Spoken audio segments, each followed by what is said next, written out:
Okay, hello. Hello. Welcome back to She Asked. Welcome This back. is Anna and Jennifer, and I am so excited to have a little Q&A session after your Ayurvedic episode that Yes. you just recorded on Pitta.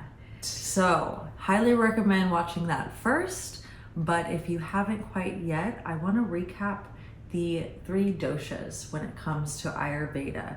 Very quickly, Ayurveda is the sister science of yoga. It is the science of life. Correct. And is there anything else you want to add to just be very brief about what Ayurveda is before we dive deep? Sure. So it's over 5,000 years old. That's important to note. It was created in India and really was born out of their curiosity on how to live more in balance with nature.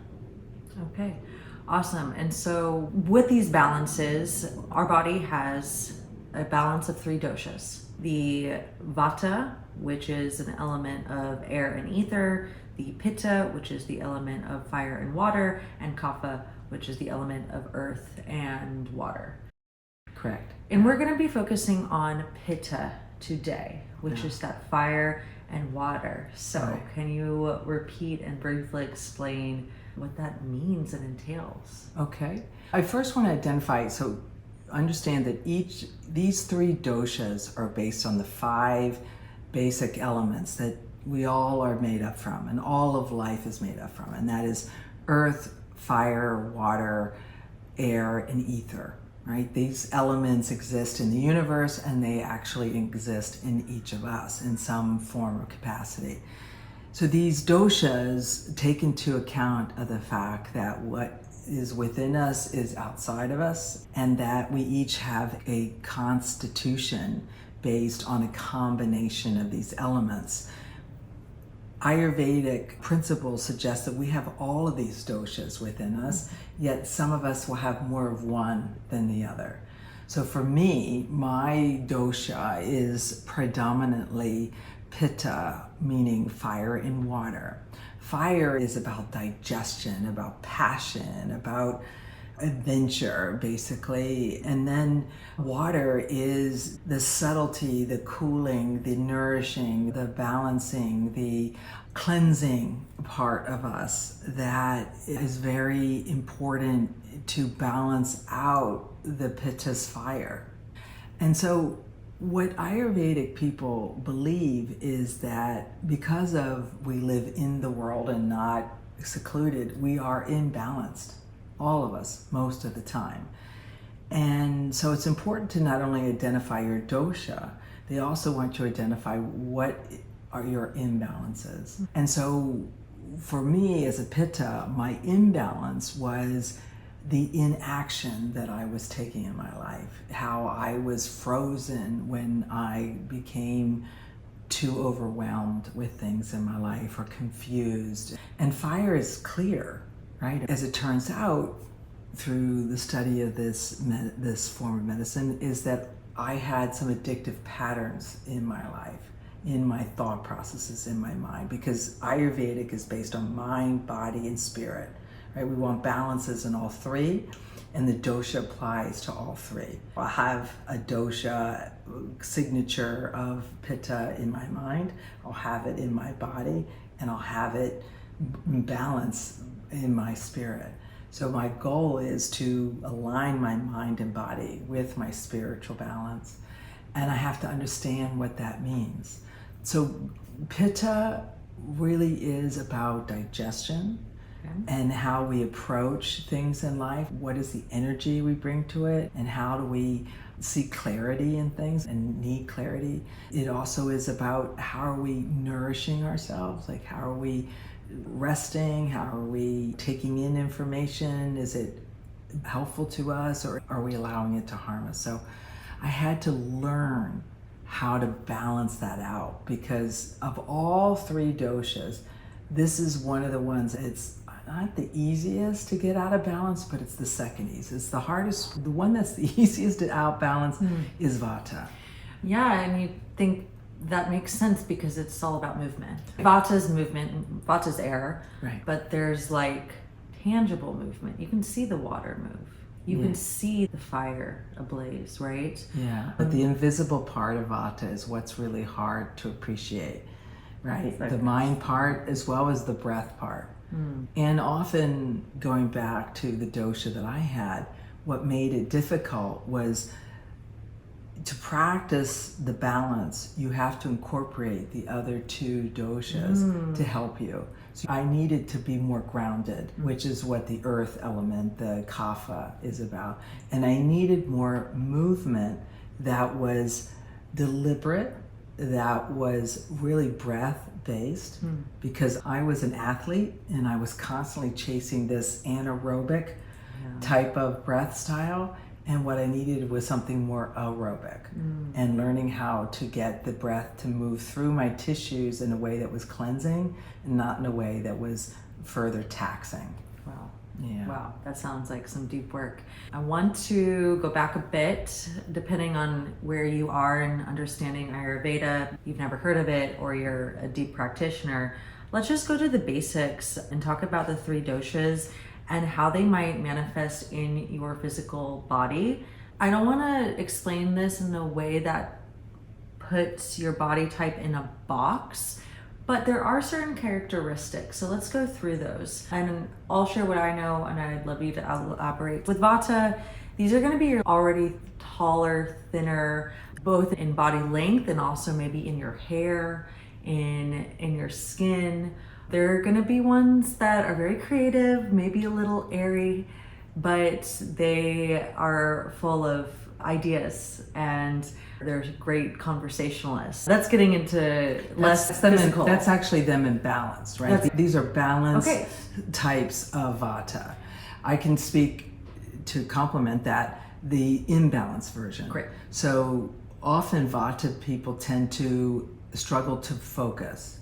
Because their mind is going all over the place, the movement of the mind. And then in terms of their body, it's often similar. It's difficult for them to be still, sit still. They have shortness of breath, like it's very rapid, fast moving, just upper chest area. It's not deep, it's not slow, it's short and it's shallow and rapid. Also, their skin will tend to be dry. So there's that problem. Or their hair could be dry, again, if they're out of balance. They're going to their emotional state. They will have a tendency towards anxiety, is one of the common ailments within a Vata imbalanced person. They will also have a tendency towards holding on to traumas and recycling them over and over. So there's that. And I just caution us to say that anybody who has suffered some sort of trauma, it can create an imbalance if you're a Vata. However, it's not a predeterminant of it. It just means that if you are, let's say, Vata and you have a trauma in your life, letting those episodes go and not cycle through them is one of the potential imbalances. And what that does, it further exacerbates the ability to focus and for the nervous system to settle down. This is another imbalance common within Vata, is that your sympathetic nervous system is constantly revved up. That's the form of the central nervous system, or the side of it that is for fight or flight. And so when Vatas are really out of balance, that's a common one. So there's some of the imbalances that you would see in Vata. But Vatas are great idea people. They're very creative. They're known for being able to move through things. Again, this is balanced version. And so when I say that, what I mean to describe is if you know someone, or if you are someone who can roll through situations and not let it stick to you, that is a balanced version of Vata, where they move through and not pick up things that are along the way. They tend to feel lighter, have a lighter sense of humor, have a lighter type of personality. They're easier to be around as a result. So those are some more of the balances. Great. I guess my last question on Vata, which another physical characteristic that I remember is like just bright eyes, like lighter eyes. And again, I think if some of these characteristics sound like you, That could be because you are a Vata, but I want to also point out like the seasonal correlation. yes, and so was spring, Yeah, correct? it's spring. So, great. I was wanting to touch up on that.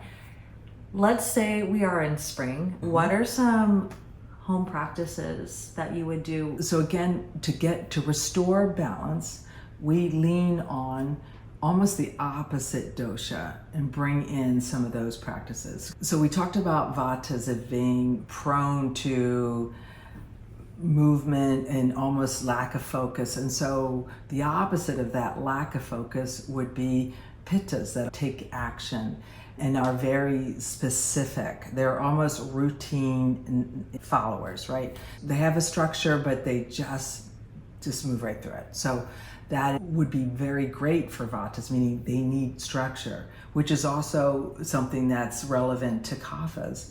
Kaphas are really known for being a system-oriented or structure-based people. Vatas can benefit from those types of practices. The other things would be like the food. So in the spring, the thing about Ayurveda is that they bring in seasonal food, seasonal practices. Now, because Vatas like movement, we would want to bring in more grounded movement. So there are certain yoga poses, for example, that are very beneficial, that are more inclined to balance out the movement. So something like that's touching the ground, like the warrior poses, even child's pose, or when you're on your back or on your hands and knees. Those are probably some of the best poses that you can do to ground someone who's out of balance as Vata. And you could sit in meditation, that would be a great one. And focused, intentional breath that is slow and long. And foods, for example, we would want something that is warm, because Vatas prefer things that are usually cool or light, maybe even more salad-like, right, or raw. Yeah. We would want things that are more soupy and stewy to balance them. Okay? It's not going to be their preferred meal, but in Ayurveda land, we do a lot of khichdi, which is a stew-based type of meal, and those are so nourishing and warming and balancing for the body, particularly if they're done with particular spices that are intended to ground the body. Okay, and the last thing I want to ask, let's say that you identify as a Vata. What are some key indicators that you're imbalanced, and what are some activities or foods that you should avoid if you're imbalanced? All right, so some key indicators, I think this is related to running. If you run a lot, if you run not only physically, emotionally also, like you avoid. If you're an avoidant, chances are you're imbalanced in Vata. And it's not, and for example, a way that can look like is if you're somebody who goes on social media to get away from focusing on difficult tasks or upset in your life, right? If you're escaping, like I used to do it through daydreaming. I was Vata imbalanced and I was meditating, over-meditating. So overdoing anything is an indication of an imbalance. And so foods to avoid, things like salad, as great as they are, Vatas gotta be careful not to overdo it. Often what happens with Vatas is that they will stop eating. If they're really imbalanced, they're highly prone to stop eating or not eat much or forget about eating. Lose appetite. They lose their appetite, and that's an indicator. So when that is happening, it's important to name it, claim it, and get some help. And often the very first thing to do is to talk to somebody about it. Okay, wonderful. So let's move into Pitta. Okay. What are some of the characteristics? I know because I am one as well. Yeah. Yes, sweat a lot. Yes, sweat a lot. We are sweaty creatures. Sweaty, but we also have already like a lot of natural muscle. We build muscle pretty easily. We're naturally athletic. We are decision makers. We are leaders. Yes, we execute. Yeah. We're not afraid to take action. Your eyes might be a little bit more intense. Your hair may be a little bit more thicker, curly, and probably have good skin. Mm-hmm. Or you don't. So that's what I remember. What do you have to add? Physical So characteristics. physical characteristics, we definitely got a more athletic build. Not that Vatas aren't athletic, they're just more lean in nature. Yeah. Not that Kaphas aren't athletic. Right, yeah, they're just a little bit more stockier in build. But Pittas they're that in between where their body is built for action. And so therefore they can move quickly, they're more agile, they're more muscular, as you mentioned. They're definitely, because of the Agni inside them that's always burning, they're prone to perspire more. They're glandular, there's more glands, or their pores are bigger, so you're gonna have more moisture showing. That's the water side of it, right? So structure-wise, as you mentioned, the eyes are stronger. Their bones are strong, and whereas Vatas tend to be thinner. So that was one thing I didn't mention for Vatas is they have a tendency towards osteoporosis, whereas Pittas don't when they're in balance. Now, their personalities are fiery. They're very strong-willed. They're very opinionated. They're very, as you described, leader-oriented. They like to take charge. They are doers. They are not people to just stand by and watch. They want to take and be a part of the action. They're talkers. Vatas can talk a lot also, however, not as much as a Pitta. Really? Pittas tend to really want to talk because they have a lot to say and they want people to hear them. I think it's also important to understand and appreciate, rather, the nuances around the thinking patterns. So with a Vata, it's creative. With a Pitta, it's about action. And so that may seem very nuanced, and it is, but this is the difference between the Vatas come up with the ideas, the Pittas not only see it, yet they get the clarity on what to do to make it happen. And often that's the difference between those two elements, is that one is about creating the idea in space, the next one is bringing it to fruition. And that's why they make great leaders. So that's the Pitta. Okay, and a Pitta imbalanced. Oh boy. You mentioned in your previous video lots of digestion issues, probably a lot of anger. Reactivity as a result. They will react. And so therefore, I would describe it like this, because this was me once. I would chop off heads and scorch villages before I asked questions. And that was a good day when I was upset. And then I'd look around and see what was left over. And what we want to move into, because a balanced version of a Pitta would be someone who would recognize that they're upset, be able to speak to that upset, and be able to navigate that conflict through communication, effective communication, which could resolve the situation, de-escalate it, in other words, whereas an imbalanced version of Pittas would take any situation and turn it into a crisis because they're angry or they feel hurt or something. They just have undigested emotions. And correct me if I'm wrong, a lot of this is happening in the solar plexus, which is all about like confidence. So sometimes with confliction, if you feel threatened, if your ego is feeling threatened, then you want to double down and assert your dominance. Is that kind of resonating with what you just mentioned, being out of balance and feeling smaller, so then trying to get bigger to compensate? Yeah, understand that the ego is a part of the mind, and the mind is so prone to imbalance. So what imbalance starts in the mind will ultimately form some sort of dis-ease in the body. When I was studying it, we always said, what came first, the chicken or the egg? Was it the imbalance in the mind or the imbalance in the body? And it doesn't really matter. So what you were describing, those feelings, those upsets, those reactions are really a signature of an imbalanced mind, an imbalanced ego that is over-identifying. You said this, I can't believe you did that, and blah, to me, and I'm the victim, whatever the scenario is. And from an Ayurvedic standpoint is that we've got to first try to cool down the mind and then come back and address the thought that created the problem to begin with, and which is often, when we involve the Ayurvedic psychology, they say, all right, a thought is really at the beginning of imbalance because we will over-identify with a single thought. So our work is a meditation in order to try and slow down the thoughts, because Pittas are known for being overthinkers also, right?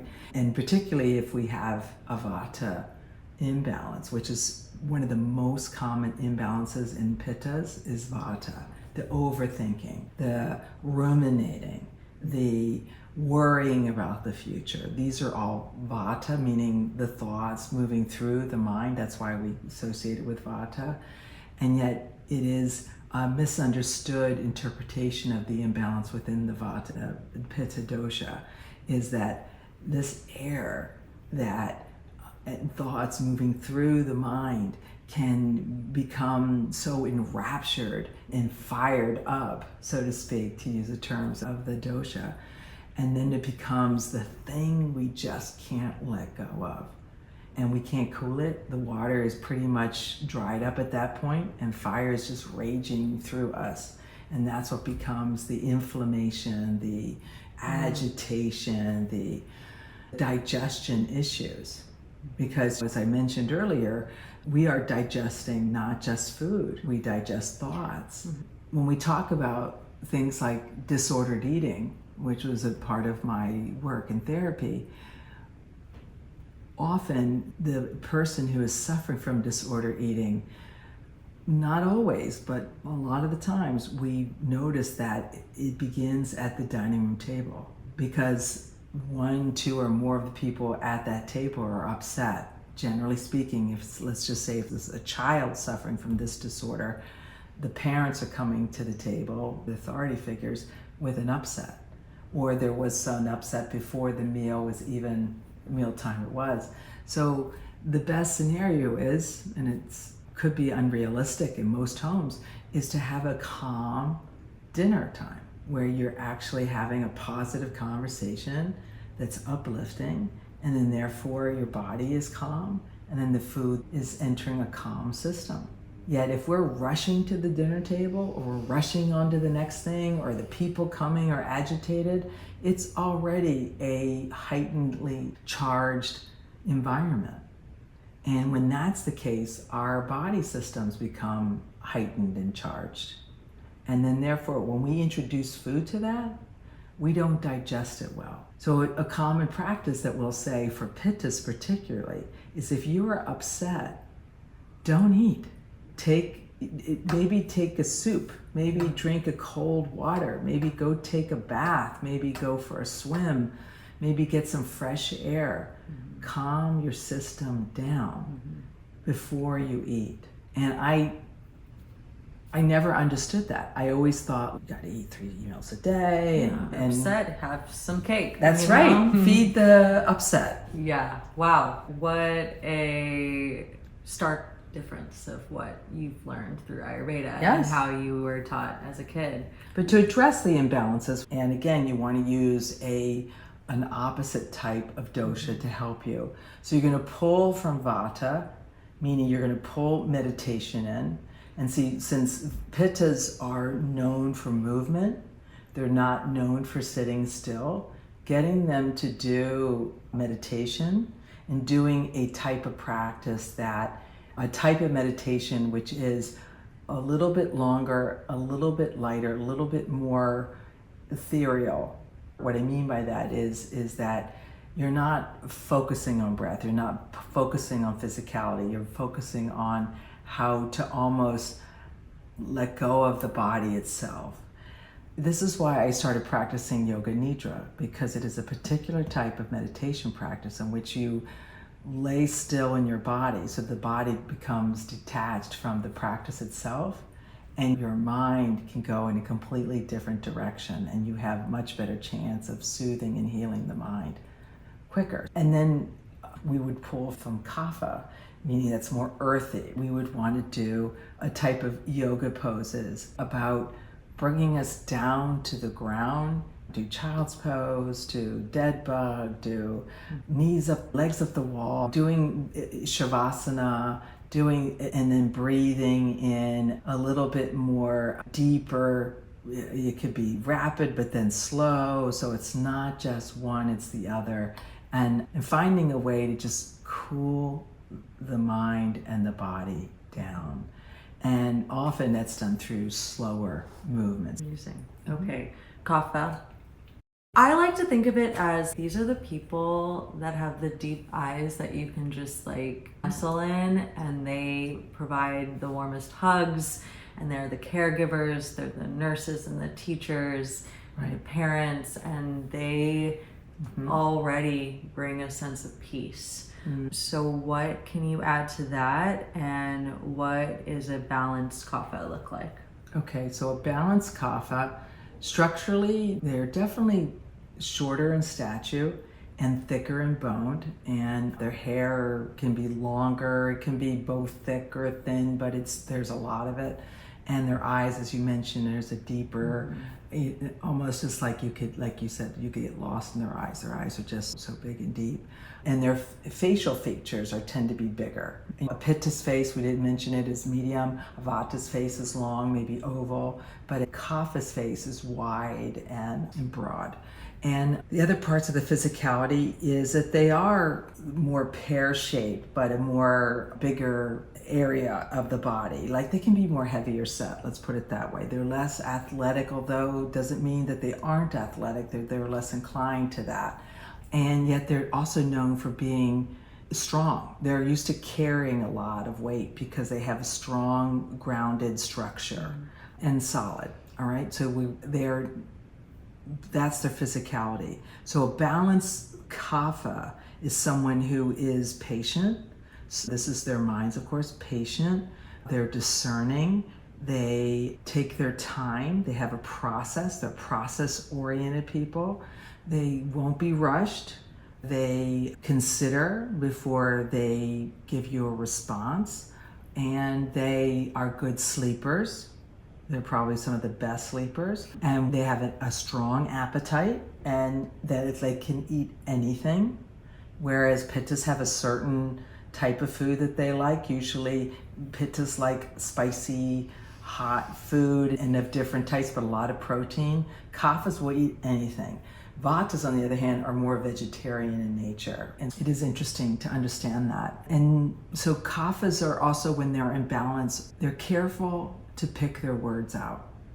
They speak slower, and they consider before they give you a response. The other thing that they do that is, when they're balanced, is that they don't get thrown. Like they are the person that you would want, the personality you would want when you're in a crisis, because they would be there to hold your hand. They wouldn't get caught up into the crisis. They can be detached.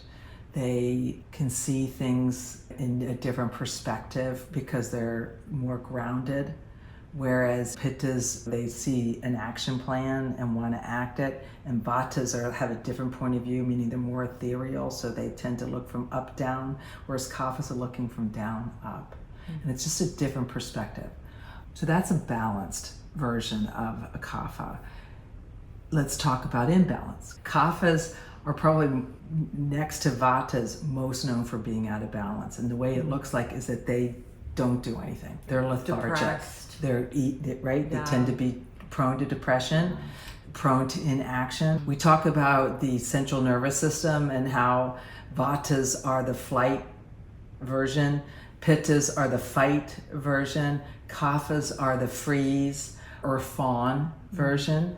And fawning, for those that don't know that term, it means people pleasing. They tend to gain weight when they're out of balance. They tend to oversleep when they're out of balance. And then when it comes to digestion, as I said, they're prone to gain weight because they're not digesting. Things are sitting in their system for extended period of time. So their digestive tracts are, for different reasons, very toxic because waste is in them. Yeah, and there's so much that we can talk about these, and Yes. we will in future episodes, but I do want to sum this up Okay. in asking you, how do you figure out your dosha and what do you recommend? That's really a great question. Thank you, Jennifer. We can actually put in this part of the Q&A quiz, a dosha quiz, Great. very commonly used, which will basically speak to your body frame, your height, your personality, nature, and the time of year. Like we said that spring was Vata,